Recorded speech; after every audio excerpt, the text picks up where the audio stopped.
Oh god damn! He has a low chance of dropping a helmet, which wouldn't be very useful for this character because it's quite heavy, but it's actually quite a good early heavy item. But it's just kind of a matter of pride that I try and get it every time. And I thought with this humanity I have, I might actually have a chance of getting it, but nope. Oh well.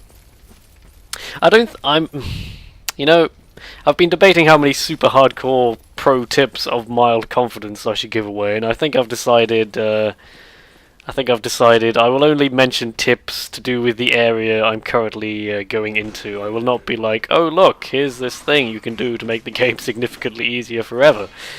Yeah, if you get my point, you know, because I still want people to go out and play this game for themselves, because it's rather brilliant.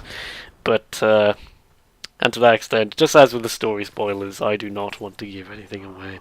What I could do is talk about, the thing about Dark Souls' story is it's very minimalist, and yet it's incredibly... It tells you very little, but it shows you a lot if you look for the clues, if you think about it. Certain items are placed in suspicious locations, certain characters appear in places where you're like, what are you doing here? Maybe you've been lying to me or something. You know... And there was this great quote from the director of Dark Souls. I should put it on the screen now or something, because I can't remember exactly what it said, but it was something along the lines of, it was something, oh, god damn it, what was it? The best tool for narrative is the world you create. A well-designed world can tell its story in silence. It was something like that. I could probably just put it on the screen. I'll also put his name on the screen, because I'm sorry, he has a Japanese name. I'm never going to remember how to say it. Not to mention spell it. But yeah, Dark Souls... This is what gets me about Dark Souls. It's a game that could have very easily got away purely on its wonderful gameplay, but it also has this great atmosphere throughout the entire experience, and also is very good at showing you its story through environmental clues. This is just turning into a bloody Dark Souls podcast, which I've already done one of, but fuck it, here's another one.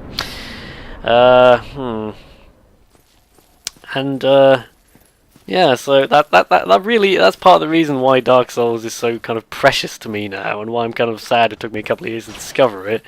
It's because it just, not just gameplay-wise, but also in its storytelling, it's quite revolutionary.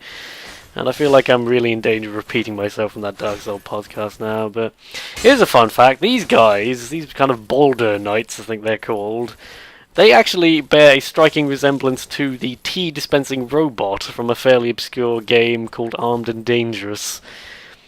Armed and Dangerous, that's not a great game, but it does have some amusing features, such as a tea-dispensing robot. In the middle of a battle, he will dispense tea to replenish your health.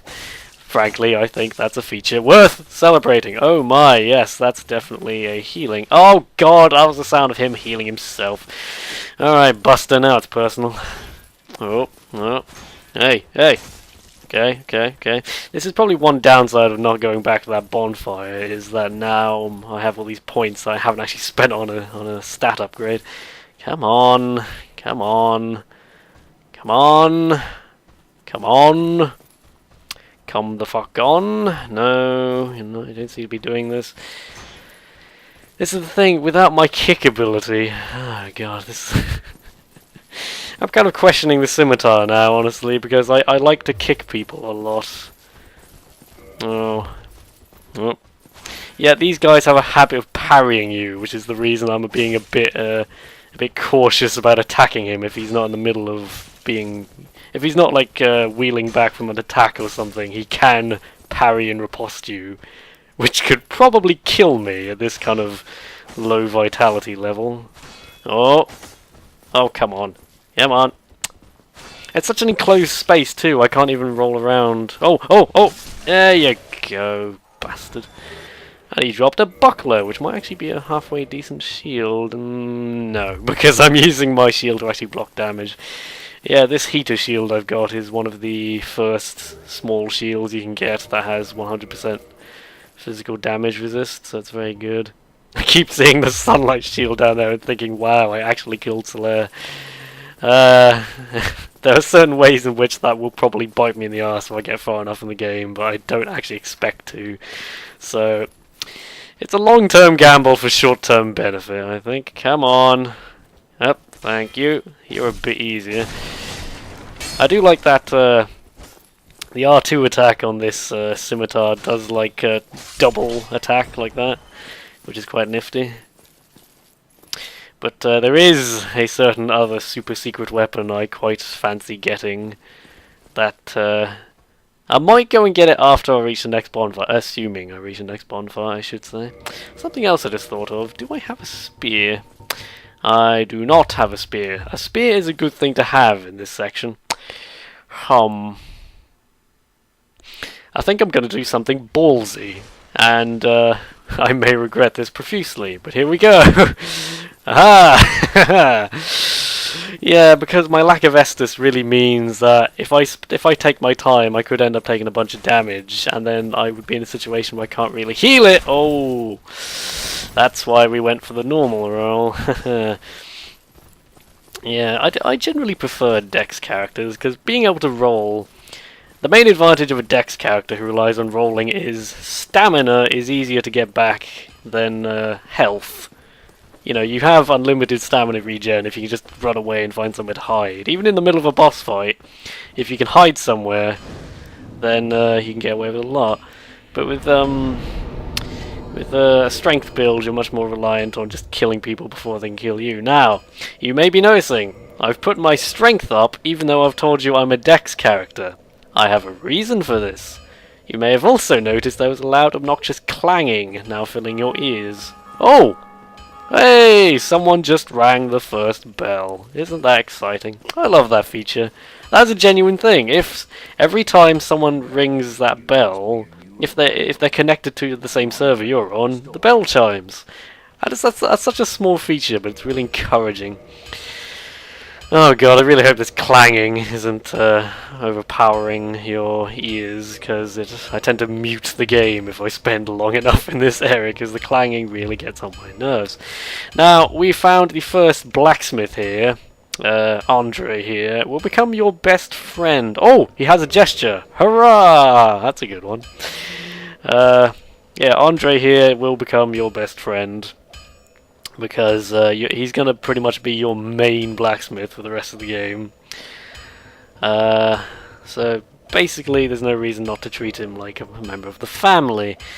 I don't actually have any Titanite, and it's quite expensive to buy at this early point, so I might go without. What else has he got there? Oh, I had actually forgotten. Ah, no. Aha, I have a plan. I have a plan. You see, if I use this, that'll give me a bunch of shit. And with that bunch of shit, I can now run upstairs and ding one more time. The only question is, do I want to put up? I might put up my endurance, because my stamina is pretty freaking terrible. On the other hand, Dex, important for damage.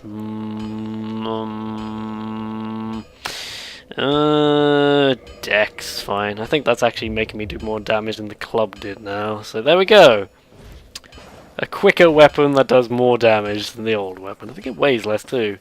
Such amazingness all round. Now, my question is, I currently have enough stats to do my super sneaky thing I later want to do. So, I'm actually I think I'm debating doing something sneaky. So, before I do the sneaky thing, again, Dark Soulsians may know what I'm talking about, but for everyone else, this will be a super sneaky secret. Because if I'm honestly, there are two bosses that are coming up that I'm quite worried may be a challenge. Because remember, permadeath. Like, you know, they're not particularly hard bosses, but to do them without dying once, that is another matter. However, Homeward Bones are likely going to be my best friend in this playthrough. Hey. I love when they try to heal and I'm right next to them, because I'm like, no, you fucking don't! It does feel so much better to have a nice quick weapon. Speaking of which, in order to get my super secret weapon I want, I'm going to have to go through here. And I'm going to run through this area, I think, and you're going to see why in a moment.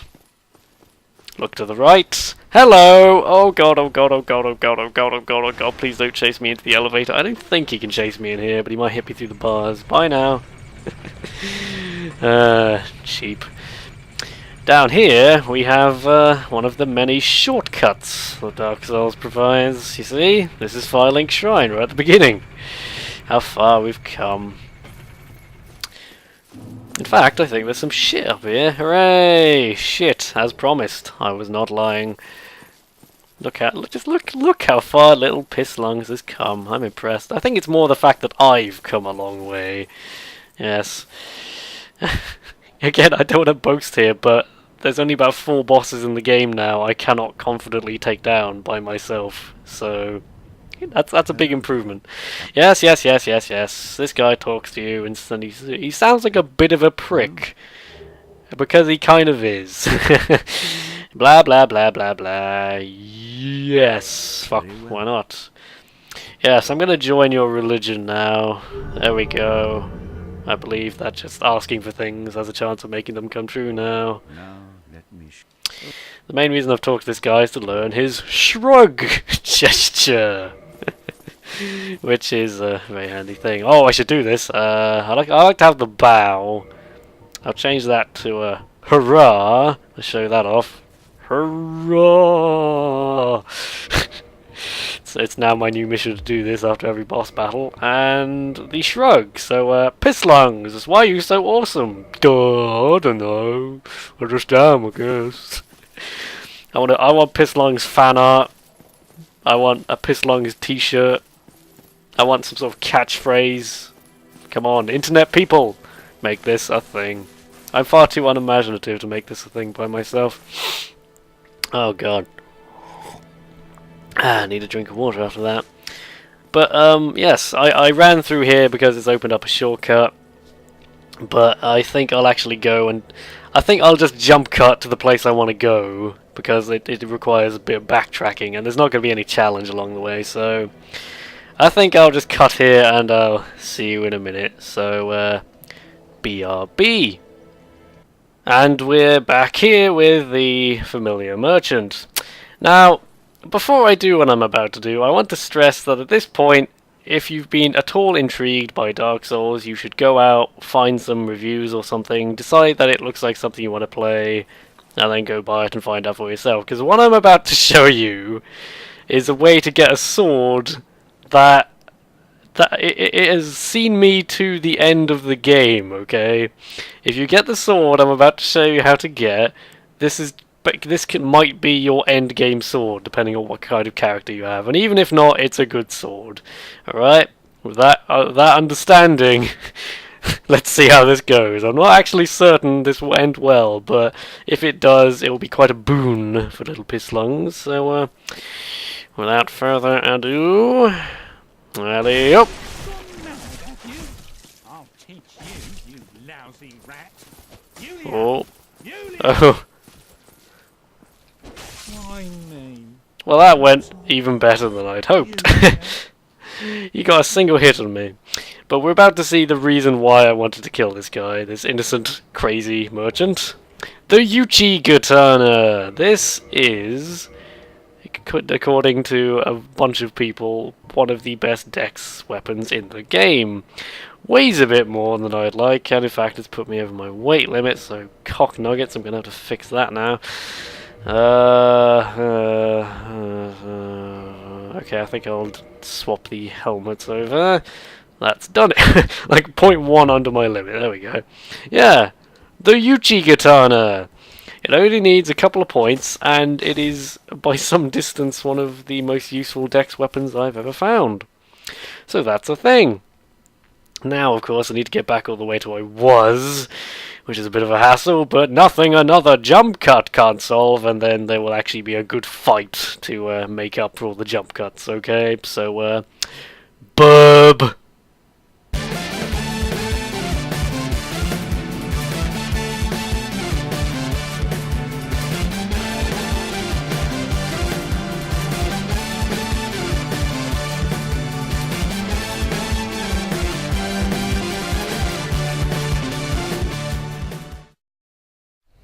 Oh. Oh. Aha! Oh.